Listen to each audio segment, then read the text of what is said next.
नमस्कार दोस्तों, smart agritech के एक नए वीडियो में आपका हार्दिक स्वागत है। जैसा कि अभी एजीटीए का एग्ज़ाम कंडक्ट हुआ है और सबके मन में संशय है कि डीवी के लिए कितने लोग को बुलाएंगे, मैं क्या आमंत्रित होऊंगा कि नहीं। तो इन्हीं सब सवालों का मैं जवाब लेके आपके सामने हाजिर हूँ। सबसे जो बड़ी बात है कि महिलाओं के दिमाग में ये है कि हमारी कितनी सीटें हैं, कैटेगरी वाइज मुझे बुलाया जाएगा कि नहीं।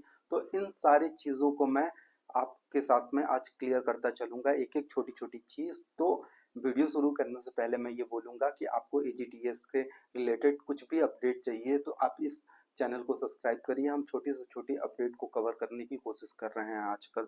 तो आप चैनल को सब्सक्राइब करेंगे तो आप तक वो सारी अपडेट्स पहुँचेंगी। तो जल्दी ही अभी सहायक लेखाकार का एक एग्ज़ाम कंडक्ट हुआ था, तो उसमें कुल पदों की संख्या 530 थी। तो 530 पदों पे जो आयोग ने 1712 लोगों को बुलाया था। तो इस हिसाब से देखा जाए तो 1712 लोगों को बुलाया है 530 पदों पे, जो कि होता है 3.23 गुना। प्रत्येक पद पे इतने लोगों को बुलाया गया है। तो मैं भी यही पैटर्न फॉलो होगा हमारे एजीटीए के एग्ज़ाम में भी। तो हमारे यहाँ जो सीटें थी वो अनारक्षित वर्ग में जो यूआर कैटेगरी थी, तो उसमें जो सीटें थी वो थी 1813। तो 1813 का 3.23 गुना अगर बुलाया जाएगा तो वो बनता है 5855 अभ्यर्थियों को यहाँ पे डीवी के लिए आमंत्रित किया जाएगा। फिर अनुसूचित जाति में जो 509 पद थे उसके सापेक्ष 1644 लोगों को आमंत्रित किया जाएगा। उसके बाद से अनुसूचित जनजाति में 151 पद थे, तो उसमें ये 4087 लोगों को आमंत्रित करेंगे। फिर 629 पद जो अन्य पिछड़ा वर्ग थे उसके लिए ये 2031 लोगों को आमंत्रित करेंगे। फिर जैसा कि आर्थिक रूप से कमजोर जो ईडब्ल्यूएस वर्ग है उसमें 344 पद थे, तो अगर उसका हम लोग 3.23 गुना करें तो वो बैठता है 1111 लोगों को आमंत्रित करेंगे। इस प्रकार से कुल अगर मोटा मोटी तौर पे देखा जाए तो 3446 पदों पे वो 11,130 लोगों को आमंत्रित करेंगे।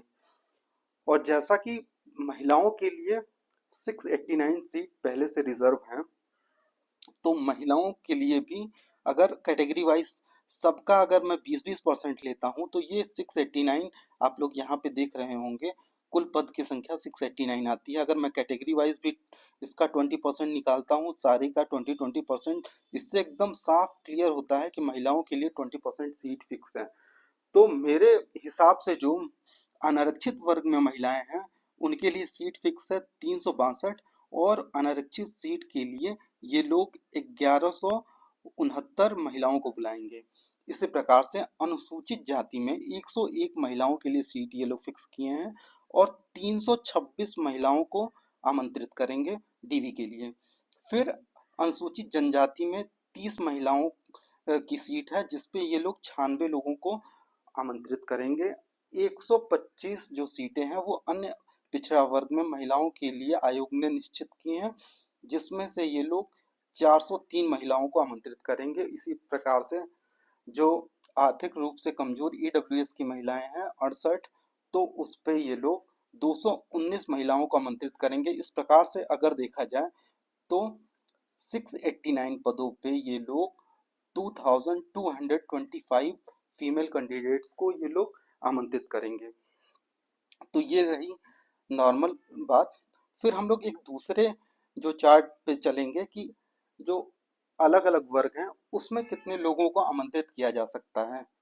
तो जहाँ तक की बात है स्वतंत्रता सेनानी के लिए, तो 268 पदों पे ये लोग अगर 3.23 गुना अगर बुलाते हैं, जैसा कि पिछले ये वैकेंसी में बुलाए हैं, तो 219 लोगों को ये लोग बुलाएंगे। अगर ये लोग एलवी कैटेगरी में, अगर जो हम लोग अब पीएच में देख रहे हैं दिव्यांग जनों में, तो एलवी कैटेगरी के जो दिव्यांग जन हैं उसमें 46 पद पे ये लोग 148 लोग को, एचएस कैटेगरी में 46 पदों पे 148 लोगों को, और ओएल एओ एलसी डीडब्ल्यू ऐसे करके जो कैटेगरी बनी है इसमें 45 पदों पे 145 अभ्यर्थियों को, जहां तक कि एक्स आर्मी मैन है 172 पोस्ट पे ये लोग 555 लोगों को बुलाएंगे। 689 पदों पे महिलाओं में, जैसा कि हम ऊपर ही आपको बता चुके हैं कि 2225 लोगों को बुलाएंगे। और जो खिलाड़ी वर्ग हैं, तो खिलाड़ी वर्ग में ये लोग 68 सीटों पे 219 लोगों को बुलाएंगे। तो उम्मीद मैं करता हूं कि काफी लोगों को बुलाया जाएगा। आयोग लगभग, जो कि आप लोग ऊपर देख रहे होंगे, आप लोगों ने ऊपर देखा होगा कि आयोग कुल मिला के 11,130 लोगों को बुलाएगा, जो कि काफी बड़ी संख्या है। तो आपका डीवी में तो आपको लगभग लगभग बुलाया जाएगा। आप तो इस बात के लिए श्योर हो जाएंगे। और अपने आप का तैयारी करिए, सारे सर्टिफिकेट्स को इकट्ठा करिए। और इस चैनल को मैं बोलूँगा आप सब्सक्राइब करिए, ताकि हम एजीटीए के और भी वीडियोस लेके आएंगे आपके लिए, तो आप अपडेटेड रहेंगे। धन्यवाद, नमस्कार, स्वस्थ रहिए, मस्त रहिए।